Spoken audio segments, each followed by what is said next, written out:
আসসালামু আলাইকুম আরহামাতুল্লাহ। সুপ্রিয় দর্শকবৃন্দ, আমাদের দেশে কিছু যুবক যুবতী ও ফ্যাশন পূজারী লোক এমন আছেন যারা মনে মনে ভাবেন, এমনকি কোনো কোনো সময় সাহস করে বলেও ফেলেন যে ইসলাম কি শুধুই দাড়ি ও পর্দার নাম, শুধুই পাঞ্জাবি আর টুপির নাম। কি আশ্চর্যের কথা! মৌলবী মৌলানারা ওই দাড়ি, পোশাক আর পর্দাকেই ইসলাম মনে করে বসেছে ইত্যাদি। দর্শকবৃন্দ, যেহেতু আপনারা গল্প শুনতে ভালোবাসেন এবং তা থেকে শিক্ষা গ্রহণ করতে স্বাচ্ছন্দ্য বোধ করেন, তাই আমার মনে হয় উপরের প্রশ্নটির জবাব একটি গল্প দ্বারা দিলেই আপনারা বেশি খুশি হবেন। কি বলেন, ঠিক বলছি না? হ্যাঁ, একদম ঠিক বলেছি। তাহলে গল্পই শুনুন, তারপর শিক্ষা নিন ও আমল করুন। বহুদিন আগের কথা, তখন পৃথিবীর কোনো এক এলাকায় হাতে খোদাই করে বাঘ অঙ্কন করার রেওয়াজ ছিল। ওই এলাকার লোকেরা শখের বশেই এ কাজটি করত ধুমধাম করে, সাধারণভাবে নয়। এই ধুমে পরেই এক যুবক হাজির হলো এক অঙ্কন শিল্পীর কাছে। বলল, আমার হাতে খুব সুন্দর করে একটি বাঘ এঁকে দাও, পারিশ্রমিক ছাড়াও মোটা অঙ্কের বকশিস পাবে। শিল্পী যুবককে নিয়ে ছবি আঁকতে বসলো। প্রথমে সুই গরম করলো, তারপর যখনই গরম সুই দিয়ে হাতে ছবি আঁকতে শুরু করলো, তখনই হাত জ্বলে উঠল। যুবক তা সহ্য করতে না পেরে হাত টেনে নিল।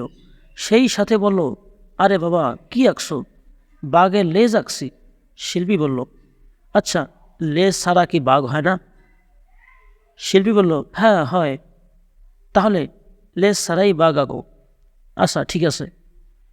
শিল্পী আবার সুই গরম করলো, তারপর তা যুবকের হাতে রাখতেই সে চিৎকার করে বলে উঠল, বাবারে, এখন কি আঁকছো?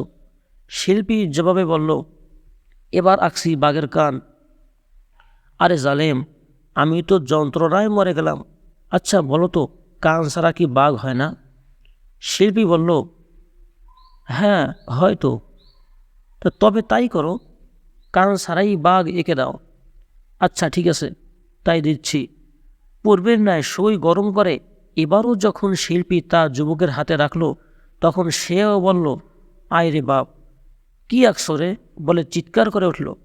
শিল্পী বলল, বাঘের পেট আঁকছি। রাখো রাখো, পেট ছাড়া কি বাঘ আঁকা যায় না? শিল্পী বেচারা কোনো জবাব না দিয়ে বলল, এবার তাহলে তোমার হাতে বাঘের মাথা এঁকে দেই। এ বলে সে গরম সুই তার হাতে বসিয়ে দিল। যুবকের এহেন আচরণে শিল্পী দারুণ বিরক্ত হলো।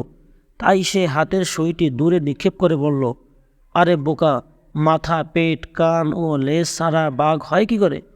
আল্লাহ পাক তো এমন করে বাঘ সৃষ্টি করেননি। যাও এখান থেকে। যে ব্যক্তি সামান্য সুইয়ের আঘাত সহ্য করতে পারে না, শখ পূর্ণ করার কোনো প্রয়োজন তার নেই। সম্মানিত দর্শকবৃন্দ, আধুনিক ফ্যাশন পূজারীদের অবস্থাও তাই। প্রিয় নবী সাল্লাল্লাহু আলাইহি ওয়াসাল্লামের সুন্নতের কথা বলতেই তারা নানা রঙের কথা বলা শুরু করে দেয়। তারা বলে, দাড়ি কি ইসলাম? পর্দা কি ইসলাম? এটাই কি ইসলাম? ওটাই কি ইসলাম? বলুন, এ প্রশ্নের শেষ কোথায়?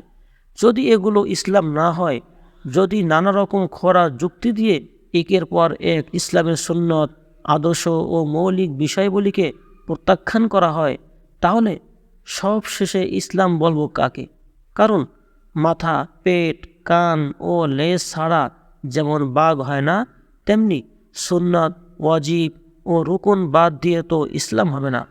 এই প্রসঙ্গে আরও জরুরি কথা হলো, তাসসিলের সঙ্গে সুন্নতকে প্রত্যাখ্যান করাও কুফরি। যেমন অনেক লোক এমন আছে যাদেরকে সুন্নতের প্রতি দাওয়াত দেওয়া হলে তারা নীরব সুরে এ বলে পাশ কাটাবার চেষ্টা করে যে এটা তো সুন্নতি, অর্থাৎ এটা কোনো জরুরি বিষয় নয়। হ্যাঁ, এটা সুন্নাত ঠিক আছে, কিন্তু বলার এই ভঙ্গিটা কুফরি। আল্লাহ পাক আমাদের সবাইকে প্রিয় নবী সাল্লাল্লাহু আলাইহি সাল্লামের প্রতিটি সুন্নাতের উপর আমল করার তৌফিক দান করুন। দ্বিতীয় কথা হচ্ছে, কোনো ছেলের যখন ইহতিলাম হয়, অর্থাৎ স্বপ্নদোষ হয়, তখন সে বালেগ, অর্থাৎ শরীয়তের দৃষ্টিতে প্রাপ্তবয়স্ক বলে বিবেচিত হয়। আর কোনো মেয়ের যখন মাসিক হয়, তখন সে বালেগা হয়, আর এর মাধ্যমেই তাদেরকে যৌবনকালে সূচনা হয়। তখন ছেলেদেরকে বলা হয় যুবক, আর মেয়েদেরকে বলা হয় যুবতী। উল্লেখ্য যে 15 বছর পূর্ণ হওয়া সত্ত্বেও কোনো মেয়ের যদি মাসিক না আসে বা কোনো ছেলের যদি স্বপ্নদোষ না হয়, তাহলে চাঁদের হিসেবে জন্ম তারিখ থেকে 15 বছর পূর্ণ হওয়ার পর দিন থেকেই তারা বালেক বালিকা হয়।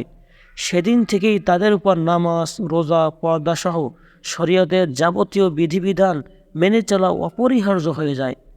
তখন যদি অবহেলা করে তারা এসব বিধিবিধান পালন না করে, তবে ফেরেশতারা তাদের আমলনামায় গুনাহ লিখতে থাকেন।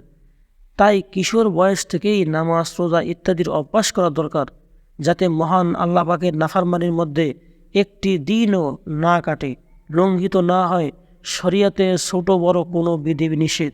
নিম্নের যুবক যুবতী ভাই বোনদের জন্য উপকারী কয়েকটি জরুরি উপদেশ দেওয়া হলো। এসব উপদেশ তাদের উদ্দেশ্যে বলা হলেও মূলত এগুলো সবারই জানা ও মানা দরকার।